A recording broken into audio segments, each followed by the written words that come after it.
the rules around who gets to be president. If you want to be president, you should be automatically disqualified from the job. If you want to be management, you should be automatically disqualified from being management, because nobody wants that. And if they do, there's something horribly, terribly wrong with them. I don't like managing. Like I said, I've got a few hundred indirect reports who I have to convince to do what I want without ever actually saying, do what I say, because that only works with very, very small children. If you don't want to be in management, you're probably in the right place to do a really good job of it. Do you know about this thing called the imposter syndrome? This is a good one. The imposter syndrome is very important. If you think that you are so totally over your head and they're going to catch you any day now because you do not know what you're doing, you're just playing at this, you're absolutely wrong. I spent the last 45 minutes before I got up here absolutely freaking out that I wouldn't get a single laugh, that it would be pin drop after pin drop. And I got 4 pin drops, which is a lot less than I counted on. So I did well, right? That's imposter syndrome. I was convinced that I would suck.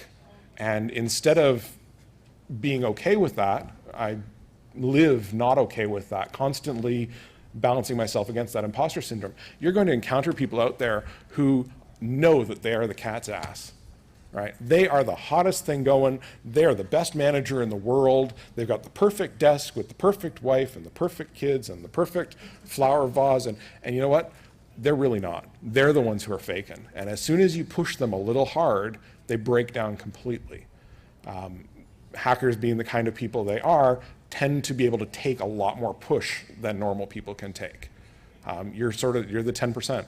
That actually does things in this world, as opposed to the 80-some% that don't. I did not do well in math. Really didn't do well in math. Back there. How useful are degrees like information assurance in the InfoSec world getting a job? I don't know, because they didn't exist until 3 years ago. And that's the honest truth. We're just starting to see graduates from programs like that. What I can tell you about the corporate InfoSec world is that everyone who I know who's doing well does not have a computer or IT related degree in their past. They are business degrees, they are accountants, they are auditors, they are liberal arts majors, they are geography majors, they're history majors, and poli-sci majors do really, really well in InfoSec. They're almost anything but comp sci. And I haven't seen real tangible results of those first programs, other than the email that keeps showing up in my inbox telling me that I need to go. Yeah, up front. So given your educational background, how important do you think it is to, is the education really one of the important things, or is the experience that you've been pushing more important? I think the most important thing would be to go and get yourself a universal education. Up in Canada, we call them universities rather than colleges. It's to get a universal education. You have to be able to learn. Most people come out of school, especially multiple years of post-secondary, completely unable to learn on their own. They have to be taught. In large part, I'm entirely self-taught. I do have several university level courses behind me that deal with business stuff and economics and things that are really kind of hard to cogitate on alone. I don't think the education is so much important as your ability to learn and learn quickly. The classic statement is, I tell myself this often, I don't know that particular solution today, talk to me tomorrow. Because between now and tomorrow, I can learn it. Yeah. Shit. I was hoping nobody would notice. Yeah, exactly. I spend an awful lot of time reviewing other people's work.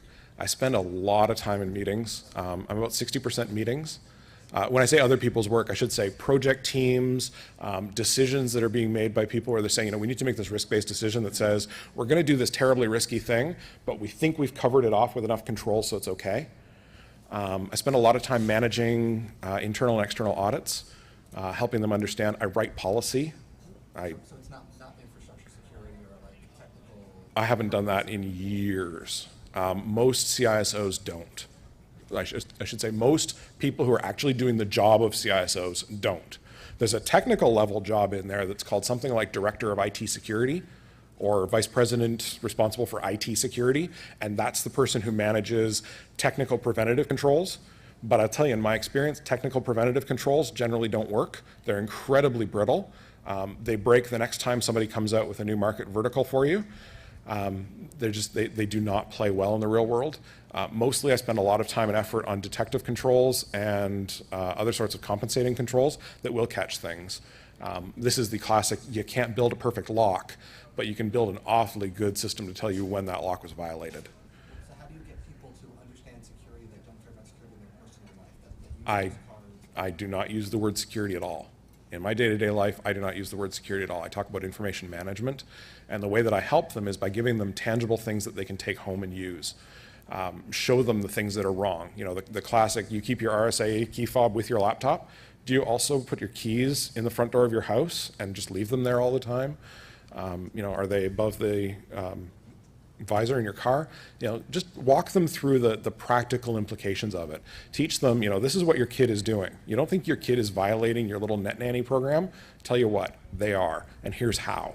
And show them those things in a very real and tangible way. We do a whole session of lunch and learns. There's lunch and learns for people that have teenagers, lunch and learns for preteens, where we teach them everything they need to know about social networking and Web 2.0 whatever, and help them through that. Say, this is what Facebook is all about. This is what MySpace is all about. The kids today have no expectation of privacy. This is what their version of private means, and walk them through all that stuff. But it's that kind of education that works much, much better than saying no and don't. Because no and don't doesn't resonate with anyone. Most people have only got 10 slots in their head for don't and no, and of those 10 slots, they violated almost all but one of them. They have special places for people to violate that 10th one. It does not play out well. So you give them tools that are very tangible, very visceral. Use biological terminology. Somebody wants to put their information in your repository. Are you okay with that? Have you considered protecting that transaction? Question over there. I've had the opportunity, being self-employed, to get myself into situations where I've done some tremendous security work. Yes. Very large organizations, and I've attempted to put them into resumes. Yes. I never seem to find the right way to do it. You, I don't want to do a two-page report. Yeah, you can't, because often you can't quote that you worked for whoever it was. I mean, one of my greatest coups was that I helped a major international telecommunications company through a significant breach of their internal systems. There was a loss, a tangible real loss, not a lawyer made up loss, but a tangible real loss of over $14 million. There's 3 people in jail and will be in jail for another 15 years as a result.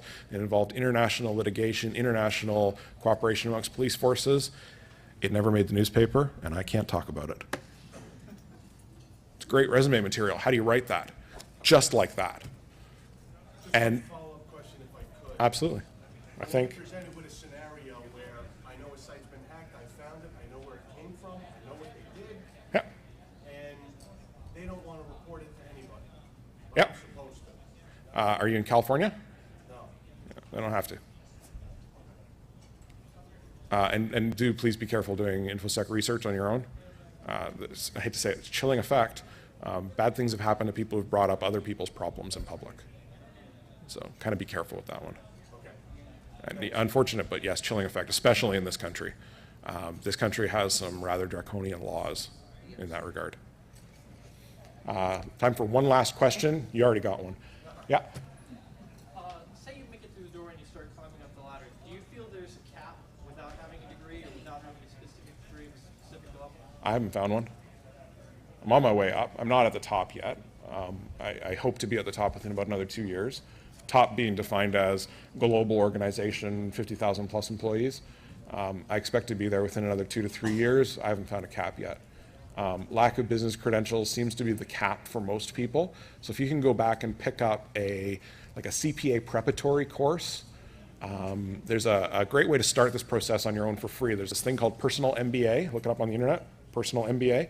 And it's essentially all the book learning that's in a standard EMBA course.